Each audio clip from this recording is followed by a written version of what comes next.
There are a few of you who are new to D2L and trying to figure out where everything is. One of the key things that we have introduced is a student orientation course, and I will show you where that is in a bit. But I thought I would give you a quick overview of where to find things, because a lot of people are getting confused by all the buttons and where to find some of the applications that we're asking you to use. This is the main page that you're seeing right now. I am impersonating as a student, so what I see during this demonstration is what you would see as a student. The page you're looking at is the main login page to D2L for the Hastings and Prince Edward District School Board.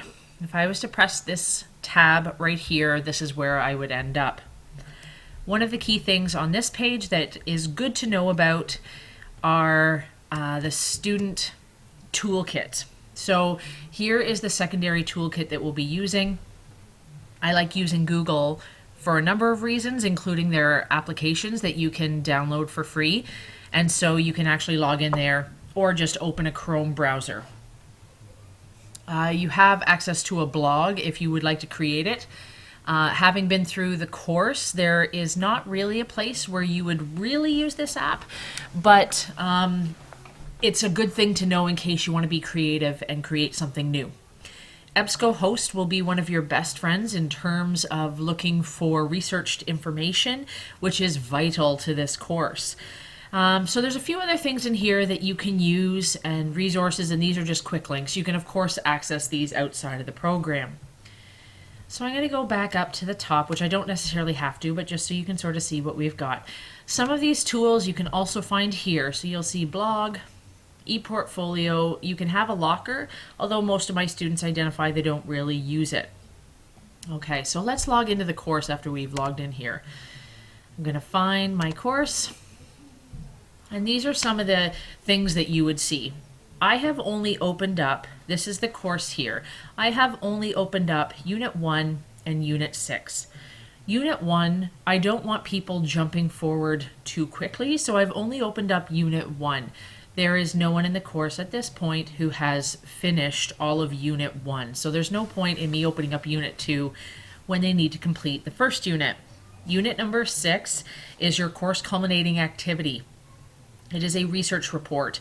And there are steps through Unit 1 to 5 that tie in to how to do the culminating activity. So I've left it open so that people can start that at any time. Okay, so a number of things that you might see here. I make lots of news posts indicating some problems we might be having or problems I might be having or just some things that you need to know. Over here you can actually access your calendar. There's a number of ways to look at it. So there's my calendar there. There was a due date today on the 20th and it's not showing up because it's already due, but it's showing up there to show me it is the 20th and that there might be something due. Here's my other assignment due dates. On the 23rd there's something due, and the 27th there's something due. You can actually click on these when you see them to be like, what is due? It'll take you straight to the assignment and allow you to hand it in. In terms of completing assignments, which that's how you get evaluated, we have dates and times in which you need to hand it in. These are due dates. If it indicates it is an end date, it means that after midnight on February 23rd, the Dropbox will disappear. You will not be able to submit it. This, however, is just a due date. So you can submit it, but it is important to talk to your instructor after to let them know why you may not be able to hand it in on time.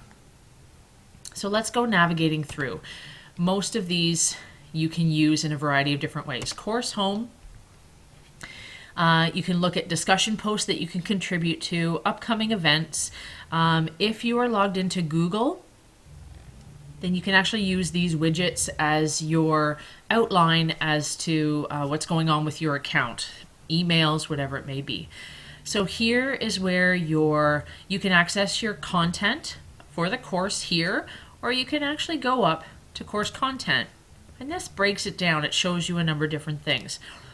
So Unit 1 is where you want to start. So I want to start with Unit 1, Activity 1. There are 4 activities with assignments that you need to know. Within each activity, it tells you about what you're going to learn, the curriculum expectations, but here's the key thing. This is like your textbook. So going through here, there's a number of things you need to know, including sort of how it works. So this is like a textbook, and these are stop and think parts, the journal. A lot of students ask me if they needed to hand these in. The answer is no. But they are important to do. They have been placed there for you to think about the content and what you're reading, to engage with the material. If I scroll down here, for example, this journal is to do a worksheet, to complete something, so I can think about the information that has been given to me. Going through here, stop and think about it. Write down in a journal. Here's some more worksheets that you might want to think about. There's an outline of the 6 functions of the family. And something else that you need to open up to complete. So take those 6 functions of the family, break them down, and fit them into the categories. Answer the questions as to what you're being asked. This is one of the key things here. This means there's more than one page of content. So I'm going to click on it, and there's page 2 of content. There was more information there. Here's some information about a personal opinion essay. So far we've defined the family. We've looked at how to write a personal opinion essay. I've read through all of the content. There's even presentations or slideshows to help you with some of those things, and they're important. So I don't have any more content because this is blacked out. So I'm going to go to my assignment and see what my assignment. Some people like to start here and some people finish up here. Personal supported opinion essay. So we talked about what it was in content, and now you're being asked to write one, and it relates to the content from page 1 where it defined the family. So all of these things relate. Once you're in the assignments, one of the key things to identify is that it has typically a drop box. You can click on this link here, or even this link here to submit your assignments. Another way to do that is if I go up to the top, I've got my menu up here. I can actually go, if I have an assignment and I want to hand it in, but I don't want to go through the assignment page to find it. Say I just finished up working on my personal opinion essay, then I can actually click on this. It can tell me how to do it, and I can submit it into the Dropbox by submitting files. You can actually submit links or active things in which I can connect to. Here's your rubric for evaluation. Lots of good stuff in there. So that's how you navigate mostly through the course. So looking at these, you would think this is it, this is all I have, but these are the important bars right here. Curriculum expectations don't necessarily matter to everyone, but definitely content and assignments. So once I have completed and handed in Unit 1, Activity 1, then I can go on to Unit 1, Activity 2. There's my overview, curriculum expectations. I'm going to start reading through. So before you proceed is like a journal. Start to think about some stuff. More than one content page. So working through, goes all the way through. Review the 6 functions of the family. That was from Activity 1. Oh, a slideshow. So what I can do is, typically these are inserted to give you more information. If this was like a textbook, this is an extension to go find some information. And it should open up a slideshow that you can access. And this information, well, to some people they're looking through and going, how many pages is it? Do I really need this? It pays off a little bit later on when they're going through the assignments. So scrolling down, I'm going through there's one more page of content, so that's important to go through. It always ends up at the bottom of the page, which is frustrating, but you have to go up to the top. Here's a knowledge quiz, not necessarily for marks, but just to see if you know what you've been learning so far. Some more interesting facts. We get to the bottom, and I'm going to go to see the assignment. So this is Unit 1, Activity 2. And I'm doing sometimes the same thing. Oh, and here's a photo album. So I have to create a family on a form or type. That slideshow that I showed you, I could find the information in there. It was outlined in the content, but it gave me a little bit more information, and that's important. So when I scroll down, there's the drop box that I can take my information and put it in there. Sometimes you're provided with extra resources just in case you're not sure where to start or what it is. Okay, so sometimes you know that there's a discussion.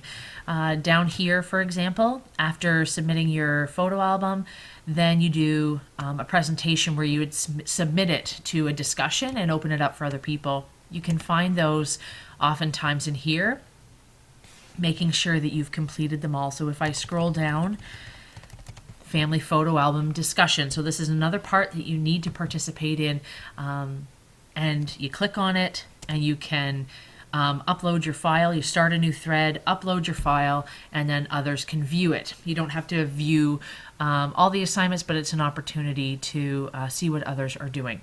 So your Dropbox, you can access your assignment Dropboxes here to put your assignments in. Quizzes, you can go here to look through the quiz. At this time, I haven't opened any up. There is only one in Unit 2, so you don't have to do those yet. Class list, you can actually see who else is in your class, so you can see the names. Grades, this is an important one, so that when I start marking, you can actually see when your personal opinion essay is marked. It'll give you a mark here, a mark for the unit, and you can get your assessment there. So that's a brief overview of where to find your information. At the heart of it, I like this page and accessing it from this page, and then it breaks it down a little bit here. I'm like, yep, I want to go to Unit 1. Here you could access your content and your assignments. You can do the same thing right here. It does the same thing. Content, assignments, just in a different place. You can actually go back and forth here. That's what this page does instead, where this one just, you have to click a few times to get there. Other things that you should pay attention to, this is for emailing me or other members of the class to ask questions, and I've had students asking lots of questions and using this tool, so that's great. This is when I post something in the news that it will show up here that there's a message alert, or that I'm being sent a subscription to a thread, or that there's something that I should do in order to participate in a discussion. So that's a general overview as to how to access the course. If there's any other questions that you have about where to find something or what's the purpose of something, then please feel free to ask.